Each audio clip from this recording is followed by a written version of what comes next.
Today we are going to be building trellises. I have some T-posts here and I just went and purchased a bunch of cattle panels. I have 4 cattle panels that are 50 inches by 16 feet, and then I have 2 hog panels which are 50 inches by 8 feet. I've been out here for, I don't know, 20 minutes kind of playing with them. I've moved them around.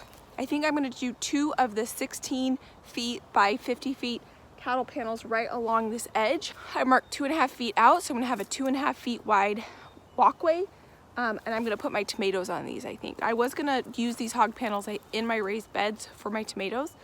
I think I'm gonna try to have 2 trellises of tomatoes in the ground and then take some of these hog panels and put them in the raised bed somewhere else for tomatoes as well.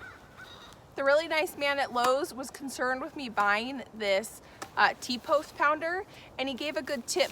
Don't ever, when you're pounding it, don't let the pounder go above the T-post, because then when you come back down, you're gonna whack the T-post and whack yourself in the head.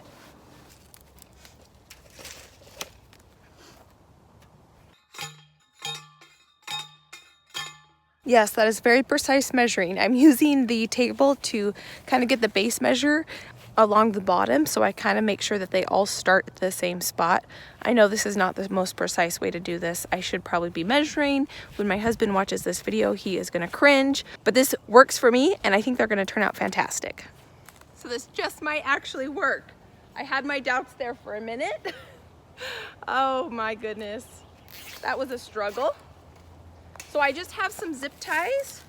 Probably should get some UV protection zip ties, but I don't have those. This is what I have. So this is what I'm using. Starting to look like a trellis. Oh, just broke that. So what I'm trying to do is get the zip tie right above one of these notches so that it can rest on that and keep that weight on there. I don't know if that's the right way to do it, but that's the way I'm doing it. It's absolutely beautiful. I'm gonna put another one right here. I'm gonna do 2.5 feet between. So this project cost me $56. I already had the T-posts, so the only thing I had to buy were the cattle panels, and those cost me $28 each. The T-posts were already laying around my property from the previous owner. They had left them, so I am just recycling them. This gives me a total of 36 more square feet to grow. I have 2 16-foot rows, and so I'm pretty happy with the outcome. My raised bed cost me a whole lot more if you talk about per square foot. I am gonna amend the soil a little bit before I actually planted them. I worked on this soil last year. This area here was grass. I tilled the whole area before I put my raised beds in last year. And I had 2 dump trucks come with the soil that I filled my beds in, and there was a little bit left here. And I actually grew my winter squash in this area last year.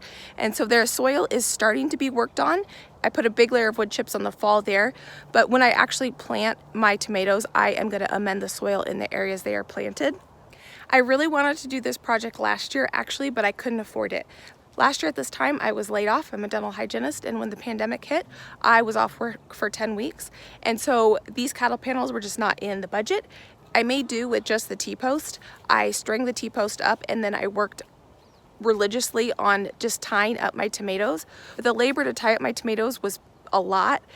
So I knew that I really wanted to get this project done this year, because it's gonna be so easy just to string the tomatoes through the cattle panels, and I'll be able to prune them a whole lot easier.